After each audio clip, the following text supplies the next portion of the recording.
Welcome to the Truth Club, the podcast where two best friends have a good laugh, possibly a cry, about the things that matter and the things that don't. You're now a Truth Club VIP with an access all areas pass to our honest opinions. So here they are. Oh, and we're your hosts, Alyssa, Kyria, that's me, and my comedy wife, Smallman. This podcast is recorded on Zoom, as we can't be in the same room as each other because of lockdown. So the sound may be a bit crap at times, but hopefully you'll forgive us for that, as we will be so hilarious and entertaining. Hello everyone, welcome to the Truth Club. My name is Carly and I'm here with my lovely wifey woo, Alyssa. Hello. And we're still in lockdown, but we're still here. We're still making our podcast and loving every second. So thank you for listening to us. Wifey woo, my darling, how have you been this week? I've been good. So excited that we've got so many listeners. People keep messaging us, don't they, saying that they're really enjoying the podcast and all the nonsense we keep chatting. So that's thrilling. I thought it'd just be us. Great. I know. I can't believe it. I honestly, when we started doing this, I really thought that it would just be us. Maybe our mums would listen. I'm so lucky my mum hasn't even listened, but I'm a bit nervous for her to listen because I'm much ruder on this than I am in real life. Yeah, I have to say the difference between our mums is that your mum is she's quite a sweetheart and like doesn't swear, whereas my mum is incredibly comfortable with it. I love it. It's so fun. God, Janice. She's a ledge. Brilliant. But yeah, no, we keep the figures. We've had hundreds of downloads now, and we just want to start off by saying thank you to you all for supporting us. It's really kind of you, and we love making this, so we'll keep making it as long as you keep listening. So please keep listening, because we'll probably still make it anyway. Tell me, what are your highlights and lowlights? Highlights and lowlights. I'm going to start with a low light, because I know this week we have a joint highlight, which is very exciting. My low light, I spoke about this on a previous podcast, is I had a medical procedure done up my vajay, and it was not only worse than I'd imagined it was going to be, but then for the week I've just been very sore and tired. So I would say my low light has been general vaginal pain. Is that allowed to be a low light? It sounds low. Total low light, because you just feel like you've been fiddled with, messed with, and just it's not right, is it? It's honestly horrible what us women have to go through. So that is just a dreadful low light for you, darling, and I'm so sorry you had to go through that. Thanks, babe. No, it was a bit like being in some kind of like House of Horrors while it was being done. I'll leave that up to everyone's imagination. And then so I survived the House of Horrors, and I'm bleeding for days. And every time I took my little dog out for a walk, which during lockdown is the highlight of my day, I was coming home with a bit of a painful nether area. So it was not exciting, but I have to say I've been very lucky. I've had lovely people like you looking after me and getting me some like food-based treats, which, as we all know, are my favorite type of treats. And yeah, my family have been lovely, my friends have been lovely, and I haven't had to go through it alone. So that's been a lovely silver lining, is knowing how much everyone is a wonderful person. So that's nice. That's been my low light. How about you? What's been your low light? Very pathetic low light from me this week, but I really got into WandaVision. I don't know if anyone's seen this. It's on Disney Plus. It's an Avengers thing. I started it thinking, what is this load of rubbish? But then by episode 4, people, I was completely blown away and hooked, and I couldn't stop watching it, and it really just made my week. And then it finished, and I'm just devastated. I've got nothing else to watch, and it's all over, and I just know what happens now. And it was such an amazing program that I feel really sad. That's how you know you've had a good program. Is when it's yours. Mine's so superficial. So I was watching it week by week as it went.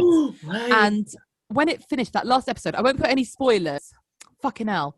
I don't think I've cried like that since like a family member's died. I know that sounds very dramatic. I found it legit triggering. No, that doesn't feel dramatic at all. Alyssa, anyone that hasn't watched it, that family that passed away. Oh, they all knew what I was like. But it was, I was a blubbering wreck. It's awesome. That's our recommendation, people. Carly cried as if a family member had died when WandaVision, the last episode of WandaVision, that is our recommendation. And it's literally my low of the week that it's finished. So you have to go watch it, everyone. We should be sponsored by Disney Plus. That would be amazing. Oh, they could give us free Disney Plus. The Avengers. We should be. We should be Avengers. We should be. What would your power be if you were an Avenger? Like feeding people, snuggling and feeding. That is your superpower. You're the biggest feeder I've ever met. You would just kill people like with kindness. Yes, I'd kill them with kindness and snuggles and food. That sounds so pathetic. What would your superpower be? I don't know. I'd like to think it was like a sexy superpower. Oh yeah, like like, you know, I can't even think of it. What am I good at? Really good. I'm very good at solving. What were you going to say? Solving murders? I was going to say solving. I was going to say solving riddles. The Riddler. Riddle me this. Riddle me that. That's already a person. That's already a supervillain in Batman. Oh, it is. That's true. Okay, so you could be like this witchy tarot superhero who is really good at finding her victims because you're really good at directions and knowing where things are. That's true. I am the human sat-nav. I would be the Avenger who never got lost. You'd be like an Avenger who never got lost? Yeah, but that sounds like a children's book. Avenger who never got... The Avenger who found her way home. Just this little Avenger running around with her tarot cards who knows exactly where she's going. Yeah, it's really nice. It takes some insightful energy readings from the universe. Yes. Yeah. Sorted. There we go. But we have a wonderful highlight this week, which is one of the most frivolous bullshit things we've ever done, but it made us so happy. So me and you, as we know, but not all of our listeners do, run a company called Bring Your Own Baby Comedy, and we love it, and we've missed it so much. And with the end in sight, with everyone being vaccinated, we wanted to come back with a bang, and we decided to buy uniforms, didn't we, babe, for us to wear to the shows? Yeah, we did. And Carly, did we buy like really boring uniforms, like black t-shirts and with a logo on them, or like white shirts and a tie?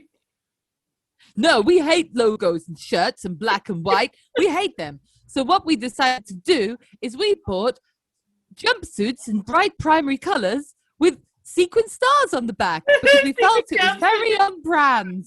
Yes. Yes, they are literally. No one will know that we are working for Bring Your Own Baby. But we literally would just be wearing identical jumpsuits, like crazy twins. We just wanted to match. I'm so excited. Are we buying those jumpsuits for any of our show managers? No. Uniforms for us at our shows. Yes. We'll get them a black t-shirt with a logo. I can't wait to wear our jumpsuits. I'm so excited. So I haven't received them yet in the post. I'm so excited. It's so exciting. So yeah, we're going to show you pictures of us in those, dear listeners, when they arrive. So that is a definite joint highlight of the week. So exciting. I like, you do feel like things have gone down the pan when your highlight is ordering clothes online, but honestly I live for that shit now. I live for ordering clothes online. For it. Absolutely. Yeah, I'm with you 100%. I order things and then send them back just for the drive to the shop, to send them back to the nice shop.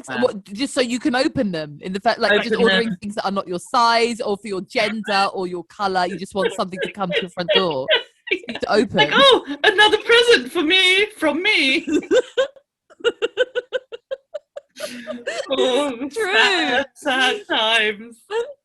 I love when me from the past supplies me as a present, or like when drunk Carly surprises sober Carly with something that she didn't need, but now she feels like she's glad she's got. True. Drunk Alyssa loves to order shit, and she doesn't know what she was ordering, and then sober Alyssa, whenever she comes out, usually just between the hours of 10 and 5, sober Alyssa's like, what the fuck is this? It's just arrived. Oh my god! So a waffle. I love that you're only sober between the hours of 10 and 5. That's right. A waffle shaper arrived. Like you drank before 10. Oh, yeah, that's true. Yeah, that's true. Why did I say 10? I promise I don't drink on the school run. Anyone? Yeah. Why did you say 10? She's fucked up on the school run. She's just doing shots in her car to face the playground. Yeah, I'm ordering random shit. Yeah, a waffle shaper came the other day, and I had no idea why I ordered that. What on earth I need it for? I've never made a waffle in my life. So weird. Like I don't see you as a waffle person. No, I'm not. I think I must have just been on social media and saw a picture of someone's waffles and thought, I'm good. I'm going to myself some waffle shapers. There we have the tale of my drunken ordering. You are one of these people, I have to say. So you're one of these people with a lot of countertop appliances in your kitchen. Like you don't just have a toaster and a kettle. She's got a fucking slow cooker, a coffee machine, a rice cooker. Like she's got every counter. Like you can't cook in Alyssa's kitchen. Oh my god! I've just ordered a juicer. Don't say that. I've just ordered a juicer. Oh god. It's true. So I have no counter space. Like literally, my kitchen's really small, so you can't even see any counter anymore. You're right. You're totally right. What am I doing with my life? I love that about you. I'm always jealous though, but like not jealous of the amount of room all your stuff takes up, but jealous that if you want to slow cook something, you just fucking. I love a slow cook though. To be fair, I mean, we could do a whole podcast about that. I'd be happy to do that if anyone was interested. No, please don't write in and say you want that, please, because that'll just be shit for me. It sounds like I'm gonna go do a Splinter show about slow cooking by myself. Drink about slow cooked lamb with Alyssa. You could call the podcast The Slow Cook, and then it could just be all about slow cooking. That's a good idea. I'm gonna do that, and then you're gonna be just amazed at the amount of listeners I'm going to get. You probably would get more listeners, to be fair, for a niche show about slow cooking than we currently have. Do you reckon? Should I try it? Oh my god, it'll be the fucking making of you. Fame and fortune ways.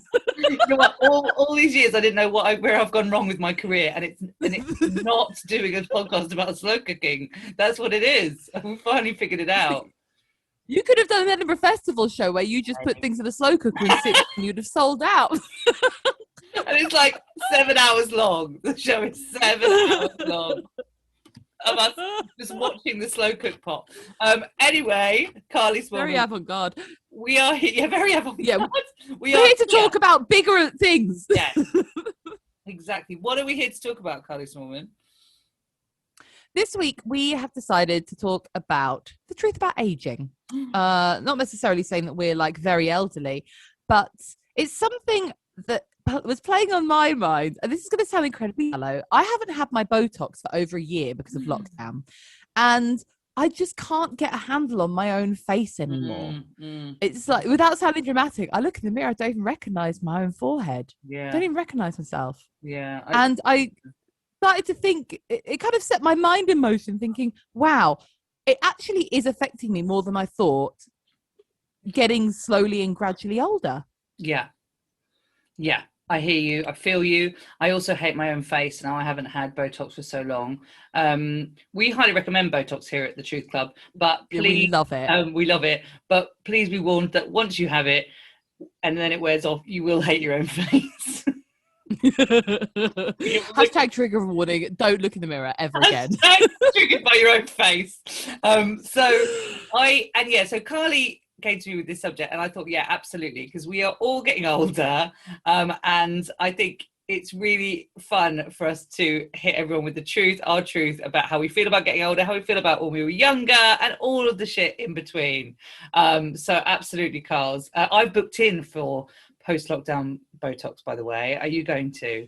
I know you have. I keep asking you for her number, and you haven't given me her number, told me who she is. I'm just trying to keep her to myself, otherwise, a little vessel of youth. Alyssa just wants to show up at our next show with her looking like a 5-year-old child and me looking like a crone. That's my evil plan. In our jumpsuits, our matching jumpsuits, but Carly will be all wrinkly and I'll be like... Who's that old woman? Who's that old woman and that child in their jumpsuits? Get that old one back to the home and put that kid back on. What are they doing out in public?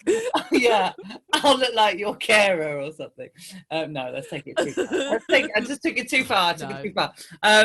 So Carl, let's tell the world how old we are. I am the grand old age of 40. I turned 40. Fit and 40. I love that. Thanks, darling. How about you? I'm 35. Oh, so yeah. I'm a wee fetus. But I never thought about aging until I was in my 30s. In my 20s, I just took everything for granted. Yes. And I just assumed that my face would just stay immaculate forever. Yeah. And also that nothing would start to hurt randomly. Not like emotionally, but physically. I feel now I'm getting to the age where sometimes I'll just get a pain. And I don't know what it is. I haven't hurt myself. I haven't done anything. And then the pain goes away. And it's replaced by another pain. Yes, exactly. And do you have that thing where, like, you get out of bed or you've been lying down for whatever reason, you get to be like, and everything just aches. And it's that weird, like, pain from, like, being stiff. And I think that never happened in my 20s. I swear that didn't happen. And I just feel like that is I used to be so lazy in my 20s. That's aging. In my 20s, I was so lazy. I could go out all night, get completely fucked up, and then just kind of lie in my bed the entirety of the next day. And I would just move out of the bed and my body would function. But now, also where I'm hypermobile, my hips get very very tight if I'm sitting still for too long, because they're so flexible that they kind of flap around. If I don't move them, they kind of get tight in like weird positions. So now sometimes I stand up and I'm waddling like a cowboy for about 15 minutes before my body kicks back in. The Lord knows what that's going to be like in another 20 years' time. I'm going to look fucking mad. You'll be just like a sort of strange Buddha with your legs like in a pretzel, and then you'll just be waddling around with your legs flailing about everywhere. I'll be a cross between I'll go from like Buddha to goose in a matter of moments. This is what aging has done to Carly. Buddha to goose. She used to be able to function, and now it's just limbs flailing all over the place. That is, I think, definitely a sign of aging, is your joints aching. And what you were just saying as well about partying all night and then the next day, can we please talk about the sign of aging? Hangovers. I'm so upset about this. It is absolutely really affecting the way I can drink these days. I just can't do it the way I used to, and it really upsets me. Do you know, I wonder also, sorry, I'm trying to reorganize my thoughts because I'm like having flashbacks about hangovers. I think the difference was if I was hungover in my 20s, I would just be hungover all day. That would be like what my day was. I'd be hungover all day because I had minimal responsibilities, because I was just fanning around trying to be a comedian. And like I had like a couple of shit jobs, but they didn't matter. And I would just kind of call in sick and be irresponsible. But now that I'm in my 30s, if I'm hungover, I also have to walk the dog, maybe like run our company. What? You know, no. Yes, exactly. You know, I might have to send emails, or I might have, you know, I've got other responsibilities. I've got shit to do. I might have to pick one of my nieces up from school, like whatever I've agreed to do that day. You can't just long it off like you used to in your 20s. You're completely right. And that is the problem. Having things to do when you're hungover is just the worst. It's the worst. But I also think that generally hangovers get worse when you're older. I think you just can't burn through the alcohol or whatever it is as much as you used to. Like, you know, I've got a brother and sister. He's 26, she's 22. Hangovers, schmangovers, they're animals. They're animals. The next day, up and about, like, you know, nobody's business. And so jealous. But you are right. The responsibility thing with a hangover is dreadful. Parenting on a hangover is absolutely brutal.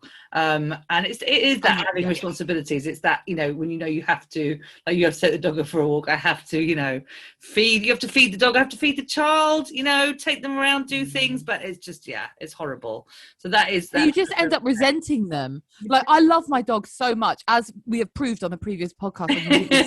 But like when I'm hungover, it sounds like I'm like, you fucking bastard, making me get up and feed you, so selfish. Like, that's like, I don't say that, but that's like my horrible, like hungover, like toxic internal monologue is I just hate him and he's done nothing wrong. He's just been an innocent little dog with like a hideous mum who's been out drinking and maybe shagging all night, and he doesn't deserve me like that. And then I get the guilt that I'm like a terrible person, and now he's just got this horrible bitch as a mother. No, you're a lovely dog mum, but I totally get exactly that. You know, I feel the guilt, like, oh God, Lola deserves better than me, this old hag who's just drunk too much wine, and now look at her, she can't even go to the playground because she feels so shit. I totally get the guilt as well. I totally get the guilt. I feel like a terrible person. So that's, I think physically there is a big difference, but I would love to continue going back to Botox. On a level of just my vanity, I found it really difficult. So obviously we all have this thing in our 20s. We're all like, oh my God, you're disgusting. You look in the mirror and you're like, you're so fat, you're so ugly, all your clothes are shit and you look horrible, blah, blah, blah, blah, blah. But now when I look at pictures of myself in my 20s, I think I look like a goddamn princess. I'm beautiful. I've got video clips of me doing stuff on TV when I was in my 20s. And I used to get like, you know, as you said before, like trolled and I would always feel like I looked so ugly and gross. And when I look back on it, I'm like, hot damn, you're gorgeous. You're gorgeous.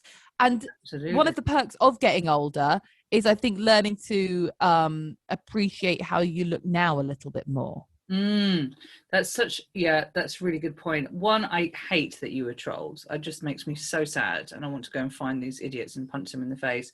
But it is that perspective when you were younger as well of, I used to say, think I was so fat and so horrible, and now I was looking before this podcast at pictures of me in my 20s going, oh my God, I look so gorgeous, how could I have thought I was fat? That's outrageous. Like, why did I waste so much energy hating on myself, you know? And I just I feel sad about that, because I think I should have, well, you know, you never know though when you're young, do you? You can't see yourself clearly. You're just judging yourself so much. But I'm not saying I don't do that now still, but I think there is definitely a bit more of perspective now, and I just want to go back in time and say, oh my God, you're gorgeous, get out there, paint the town red, you look fabulous. I know, it's so funny. And also, but I feel like my mentality towards it has changed, partly because it's moved with the times. But let's not forget, we were teenagers in the 90s when you had to be like skeletal, like to be fashionable was to be skeletal, and that was the fashion. And some women had a body that naturally looked like that, and so they fit in. But if you didn't fit in as you know what's quote unquote bull. And now before I'd look in the mirror and be like, you're fat and ugly, whereas now I can look in the mirror and be like, you're fat and gorgeous. My hair goes crazy grey. Like, I literally have to dye it every 2 weeks, and it is like a halo of grey around the front of my head. I call it my grey-low, and it's just not, I can't embrace it. I mean, I just think people just look so fucking cool when they do it. I wonder if it's more do you mean all grey, or do you just mean bits of all grey? No, I don't mean a grey-low. Oh, you don't mean my grey-low? No offense, but no, I don't mean your grey-low. I mean, if you let the grey-low take over. Oh, yes. No, I think all grey, like when people dye it that kind of silvery and they just fucking go for it. Yeah. Oh, I hear you. Yeah, we'll go for it. And they have a whole head of grey hair. I think for me also it's partly like a feminist statement, because obviously it's like if a man has grey hair, everyone's like, oh, silver fox. And if a woman has grey hair, they're like, oh, look at that old witch. And woman, I think...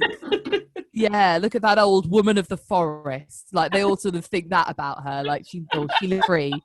But she doesn't live in a tree. She's an amazing, accomplished woman. Exactly. She just happens to have grey hair. What are you saying about where she lives? That's outrageous. Yeah. No, okay. All right. She's fucking CEO. She doesn't live in a tree, you sexist. Who is this woman that we're talking about? So much about the woman. The woman that lives in the tree. That's so brilliant. I love it. How old were you when you noticed your grey hair? Can I ask that question? Is that too personal? No, not at all. Go for it. So am I 40 now? I think they've been going for a while, babe. They've been going for a long time. I think they started getting thicker and faster once I had Lola. I wonder what the link there is. But before... No correlation. No correlation at all. Before I had Lola, I was getting a few. But now, I mean, it's a joke. Like, it's every 2 weeks. You've seen me. I have to dye my hair. And my husband is 6'2". I've seen you. So he's taller than me, and he looks down on the top of my head, and I know that he's looking at my greys. Do you wish now that you married a man shorter than you? I do, Carly, just so I could look down at the greys on the top of his head and pat him on the head and tell him to go off and dye his hair. I would like that. Although I don't actually, it's just a thing for me. I'm more attracted to taller men, whereas Carly... God, I knew you were going to talk about this. The minute I said someone shorter than you, I knew this would come up. Dear listeners, I like to call Carly Snow White because every time she meets someone, she likes these quite small gentlemen. I feel like she's got another little friend for her cabin in the woods, like Snow White. My God. Proportionally, their penises look gigantic. I just want to say, proportionally, yes, their penises, when they're naked, they look like they've got a giant's penis, but it's normal sized penis. They're just really short. So you're in it for the penis perspective. It's a matter of perspective. It's an aesthetic thing. No, I would not rule out any height, but it would be like you wouldn't want a really giant, massive guy who's like 6'6" and they have a normal sized penis. It would look tiny. True. Well, I don't know. Maybe you would. Maybe you. No offense if that's who you are, dear listener. But I'm just saying. I'm really digging myself into a hole now. I don't want to talk about this anymore. We'll move on from Carly's cabin in the woods. And Carly, tell me, because I didn't know you in your 20s. Tell me, what were you like in your 20s? Tell me some things that 20s Carly used to get up to.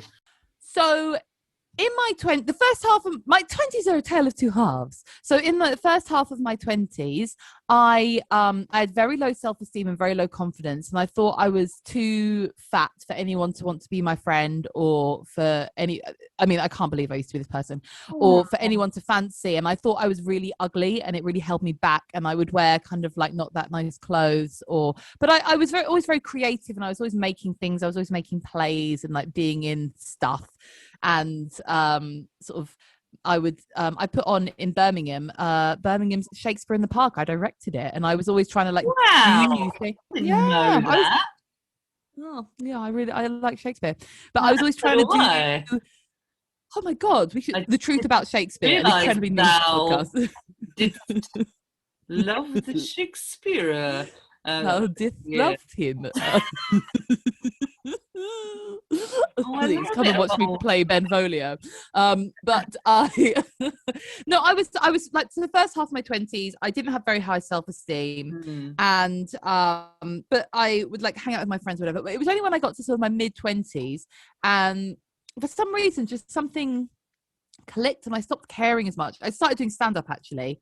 And I started putting my own value in different areas of my life. It wasn't about like how pretty you were or if you could get a boyfriend. Because I felt like for some reason in my friendship group, everyone was boy mad. And if you didn't have a boyfriend, you were somehow like a lower status in that group. So I started to place my own worth in different areas. And so most of my 20s actually, because I started doing stand-up at the age of 23, most of my 20s, I'll always see it as the time that I was traveling with comedy. I was traveling around the world. I was really just trying to become a really good comedian. And I kind of achieved everything I wanted to by the age of, I think I was 29, which was weird. But I achieved all my ambitions by the age of 29. And I honestly, like, I had some shit parts, obviously, but I would say overall, I was having a fucking ball and doing all the things that I wanted to do. But it just took that confidence to sort of do the path less traveled than other people do. Because obviously I went to a grammar school. So all my friends are like solicitors and doctors. And there was kind of that expectation of academia put on me because that was what I was good at. Like I wasn't funny at school. I wasn't like a sort of like the show off kid particularly. You know, I was the clever one. And so, but it never bothered me. I wasn't too fussed about being the clever one. I felt no passion for it. So my 20s was just like a wonderful kind of like emancipation from that into this fucking like, let's go touring. Let's have a party life. Let's have sex with a celebrity. and just was going out there and just doing all these like mad shit like that I always wanted to do. So I had a great time in my 20s. How about you? What were you like in your 20s? I love your story of your 20s, babe. Thanks. I mean, for balance, I really hated myself at the start. So it's not like I just wanted for balance. It was wasn't all a part. But that you really sort of evolved over that time. I think that's absolutely fabulous, darling. Go you. Go you. Thank you. I mean, it's taken a lot of work. There are certain things probably that I won't talk about on the podcast actually because my mum listens, but you know about them. Certain sort of behaviours that I used to do in my 20s that were very self-destructive.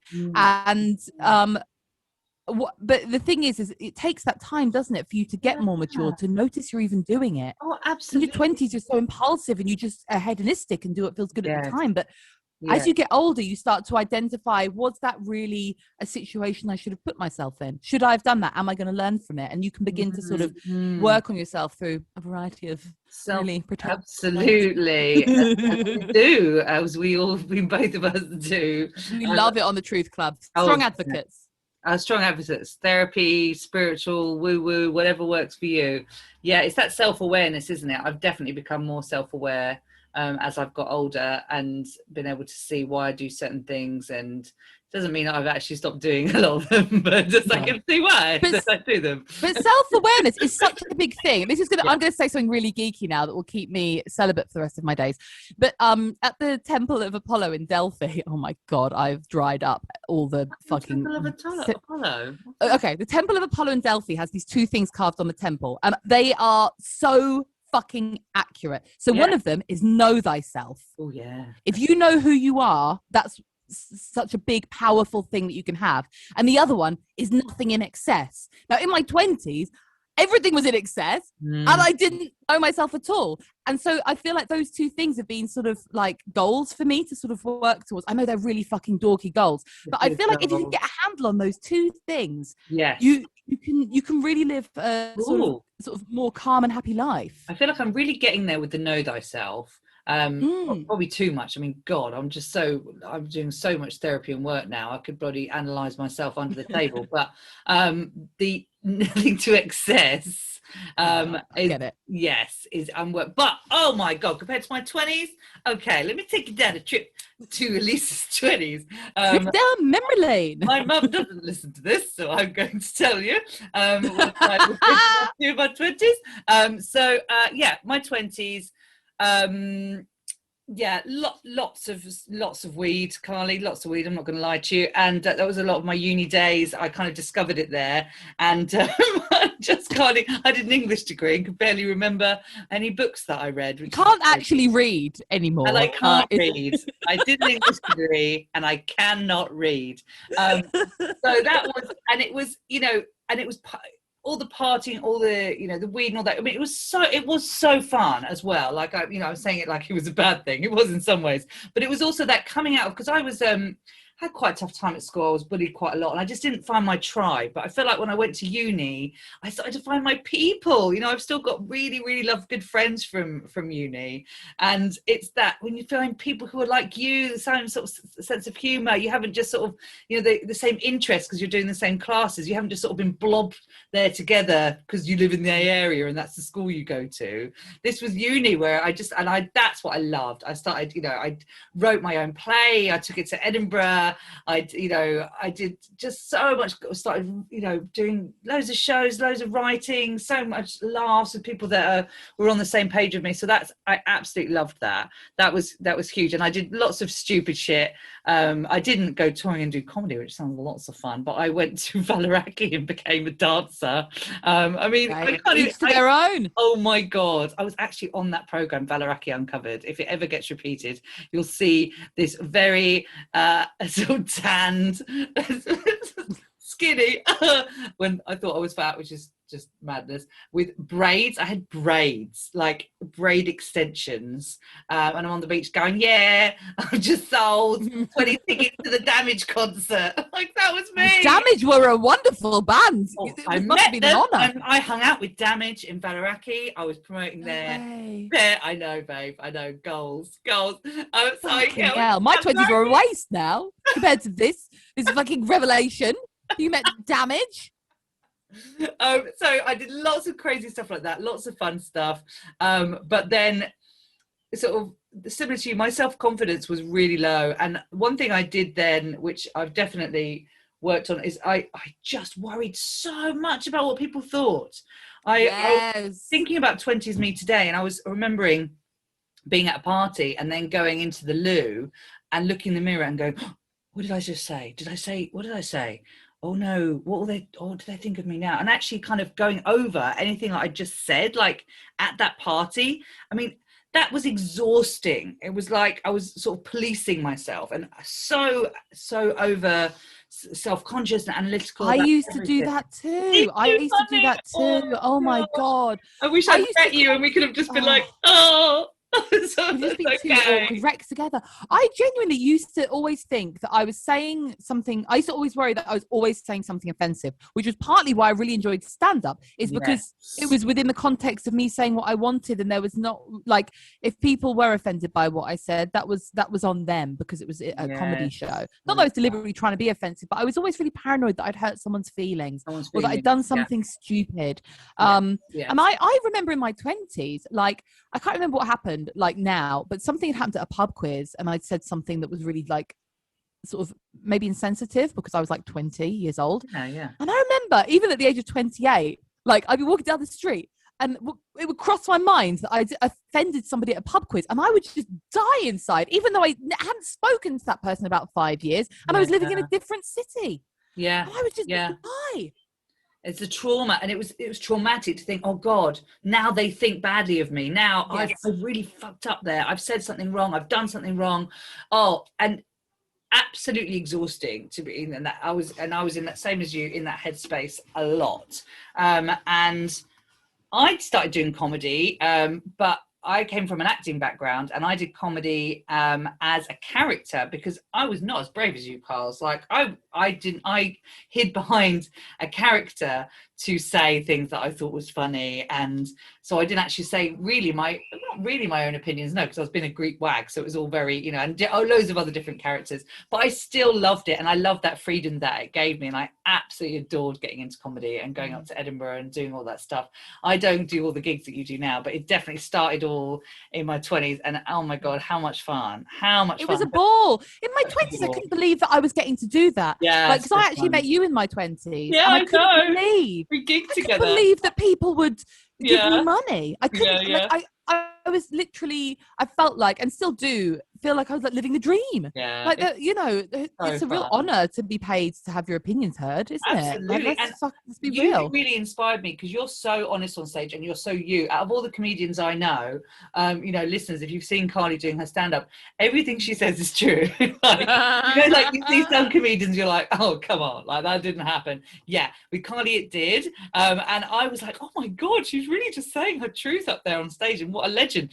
And so since actually setting up a company with this fabulous lady, I never did comedy as me before during setting up Bringing Her a Baby, and now I do, and I love doing comedy about what I think now, and motherhood and life and everything, and I never had the guts to do that before, so you really helped me with that, babe. Definitely. That's true. I did. I have to say, I will take some credit for basically strong-arming you into doing that. But I'm so glad you actually went the Greek for it. accent. Because get up so on stage. Be yourself. Be yourself. Be yourself.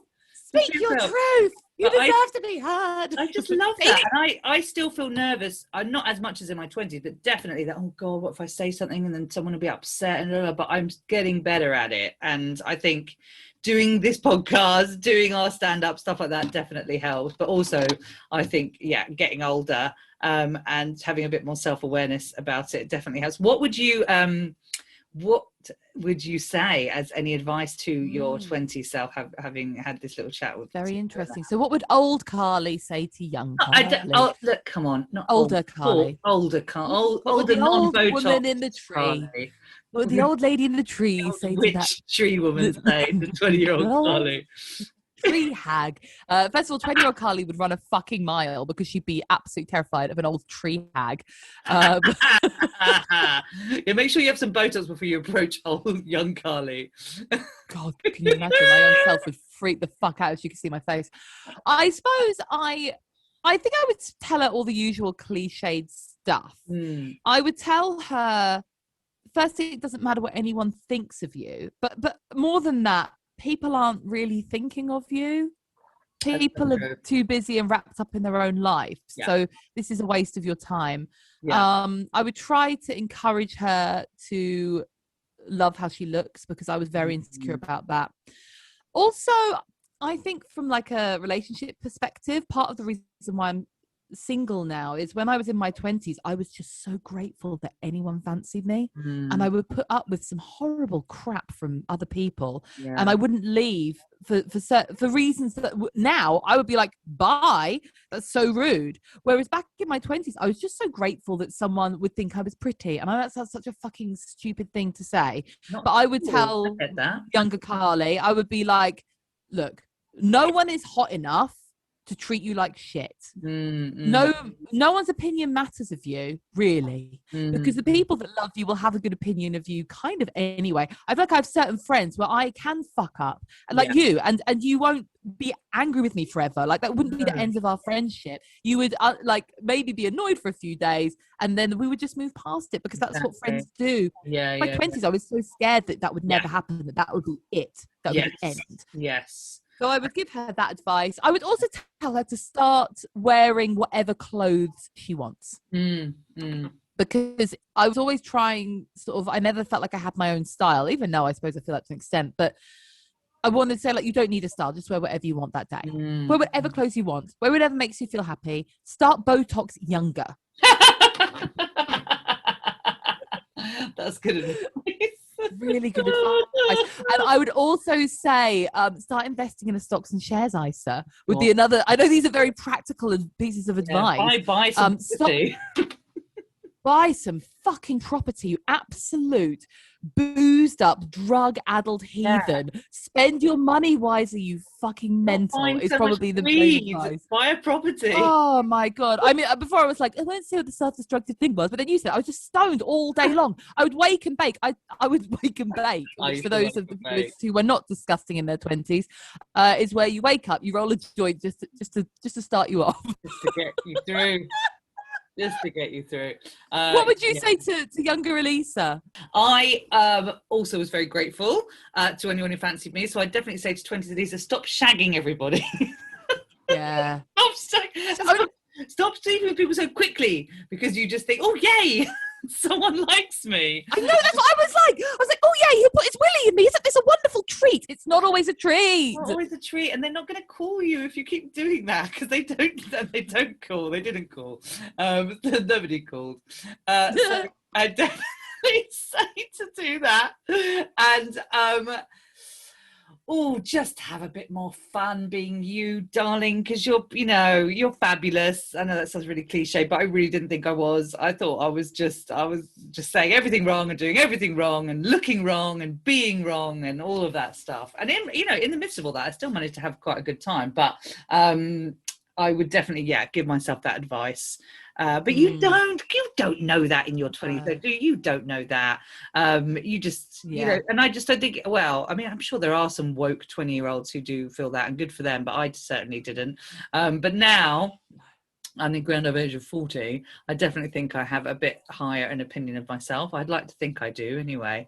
Do you feel like you do? I find my own acceptance of myself and everyone else borders on the irritating. I love that. I'm very accepting of everything that I am now. I don't like all of it, but I would say at a minimum, I'm neutral. I know that's how I am. I'm neutral about it. I don't hate on anything.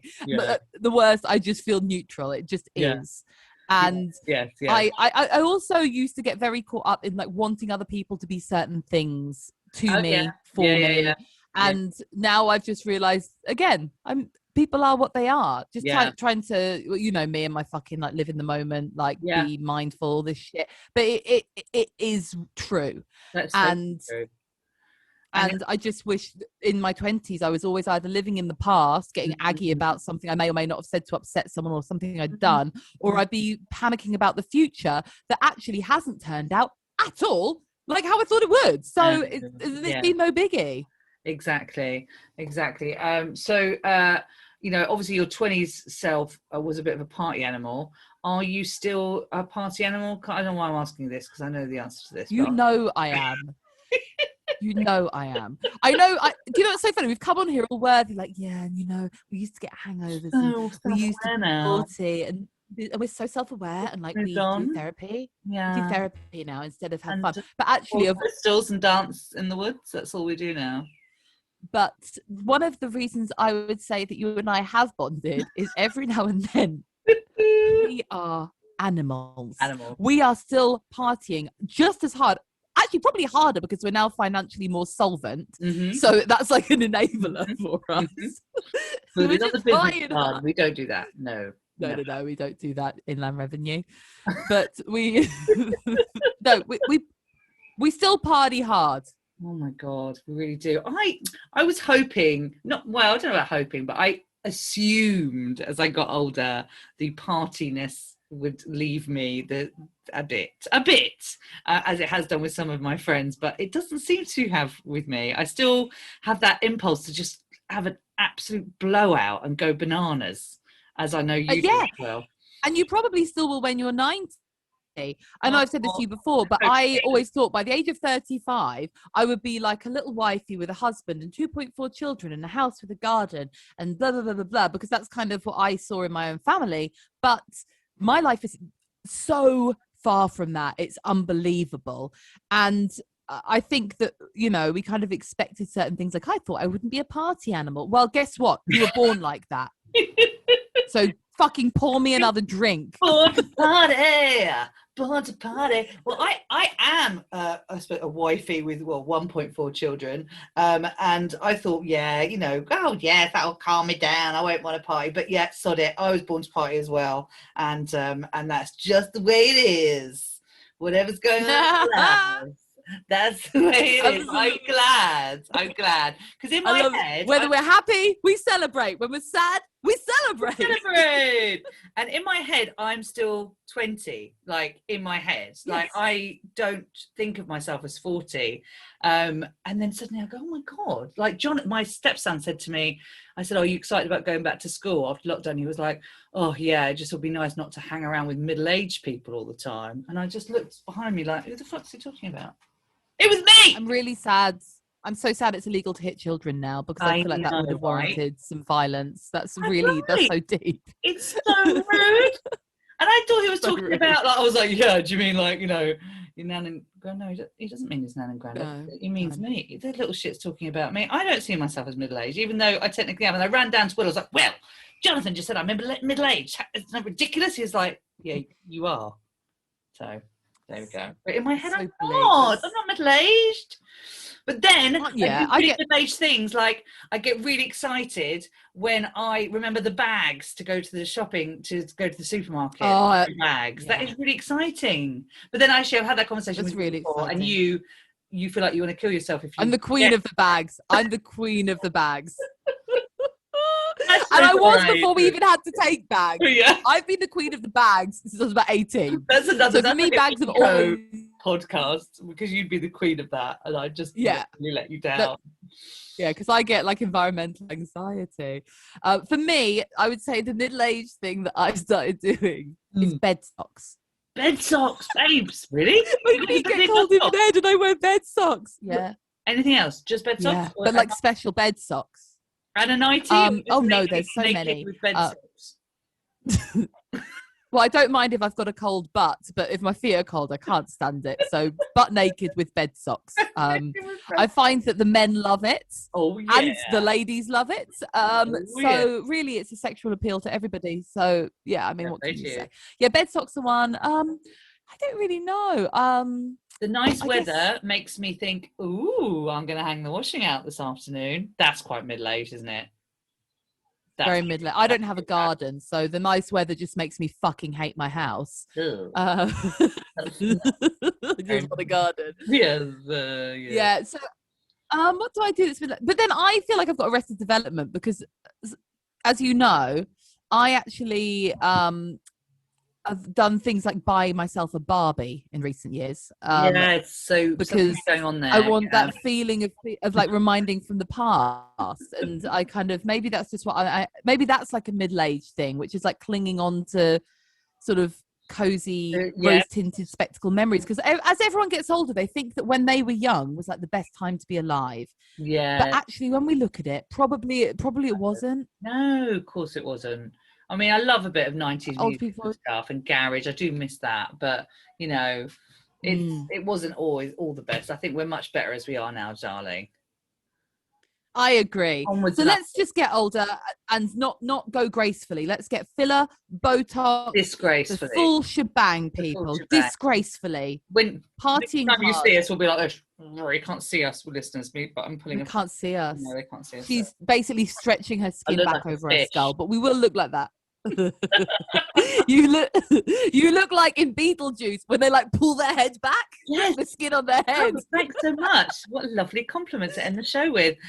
Well, that I think on that bombshell, I think that is it from us. So grow old disgracefully, dear VIP Truth Club members. Any last messages from you, Carly Smallman? No, excellent. The old hag has finally gone senile. We are going to be back next week with another fabulous episode. But please keep listening, keep sharing, and tune in. And we love you all so much. Thank you for being Truth Club members. Congratulations! You're now a VIP member of the Truth Club. Join us on Instagram and Facebook at Truth Club Podcast. See you next time.